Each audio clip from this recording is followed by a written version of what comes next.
So did Kylian Mbappé ruin Real Madrid? Now this is a big question that just came after this PSG match, and it's an understandable question because if you look back at the Real Madrid before Kylian Mbappé, that team did not need him. They didn't need him, but they wanted him. They were actually being quite greedy because the funniest thing is they won the Champions League in 2024, and then the day after they won the Champions League, the year we go for Kylian Mbappé was announced. So I think this was a power move by Real Madrid, and they thought they were doing something great. They thought they're gonna shock the football world. But how quickly did we see that this was a bad move? Because he was bad. He was bad in the first half of the season.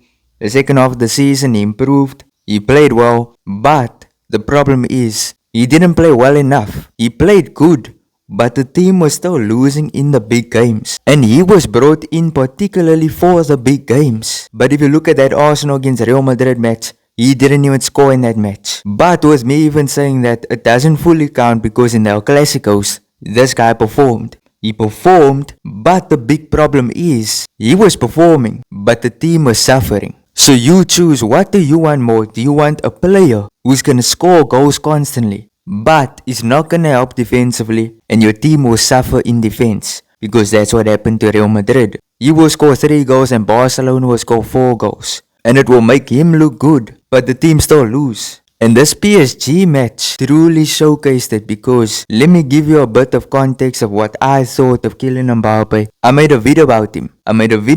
About a week or 2 ago, and when I look back at it, it is almost unwatchable. It just sounded like I was glazing him. Truly, I said he will fit in the system, he's gonna play well, he's gonna press all this stuff. And me, after watching the PSG match, rewatching that video, I'm just thinking, zip the guy's pants up, because that was one of the worst videos I've ever watched. So for me, who is a fan of Kylian Mbappé, that PSG match literally ruined the reputations of both him and Vinny Jr.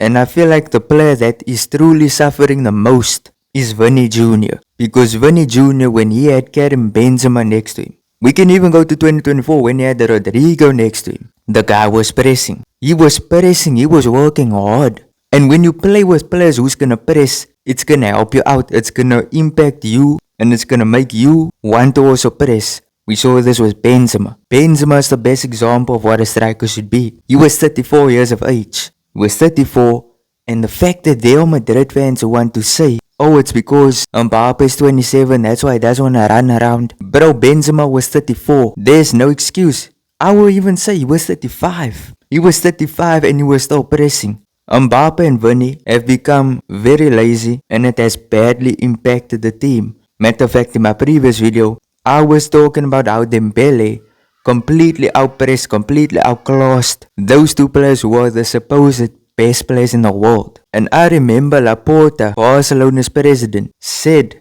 that Real Madrid's locker room will suffer because of Kylian Mbappé joining. And the reason why I said this is because there's too many egos. The egos will clash.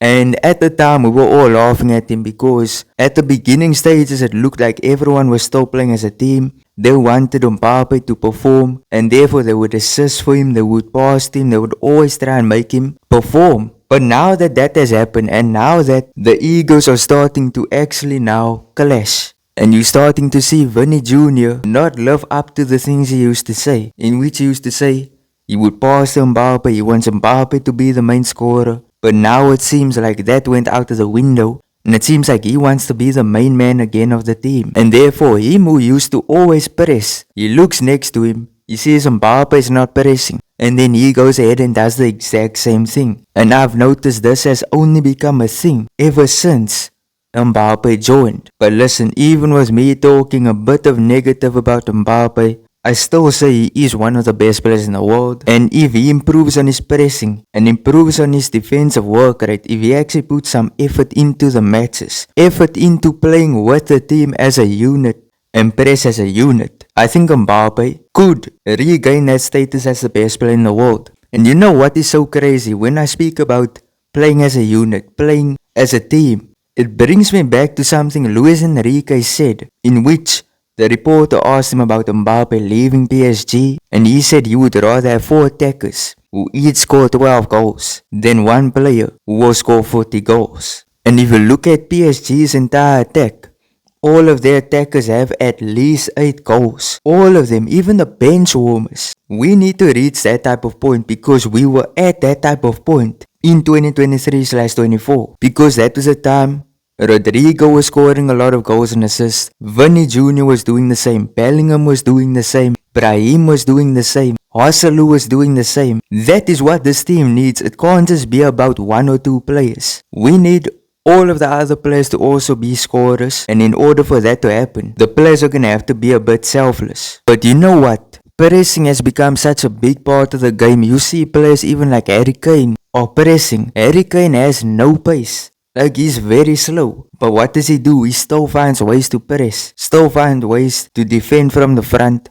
And that is mentality. That is what attackers of today's day and age need. And can I be honest with you? As much as I like Vinny Jr., Kylian Mbappé, as much as I like them as footballers, the way they play, I like their style. I like that they score so much goals. They explosive dribblers. But I want to see a change.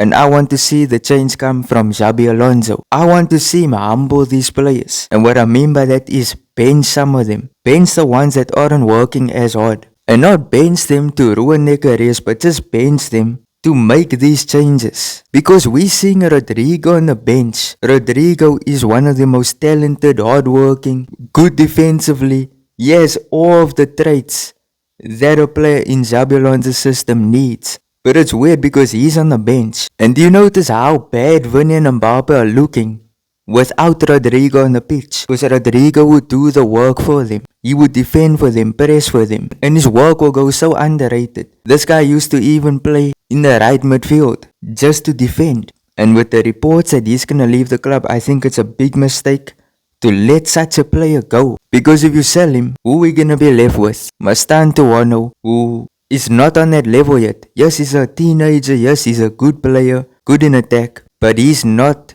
at the level of physicality that the team needs. He's not good defensively. Same thing with Endrick, also not good defensively. But the thing is, we want to sell Rodrigo to develop Endrick and Mastantuono. And you know, I've been seeing on Twitter/X compilations of Cristiano Ronaldo defending. And this was Ronaldo in his prime. He was like 27, 28. This was like 2012. He was pressing, he was defending, he was going into defense, tackling Messi, just doing all this defensive work. And that was during the times when he broke records, reaching 60 plus goals per season. He was doing things like that and he still went back to press, still went back to defend, still did his work. But either way, I want to see improvements from this team. I need to see improvements from this attack.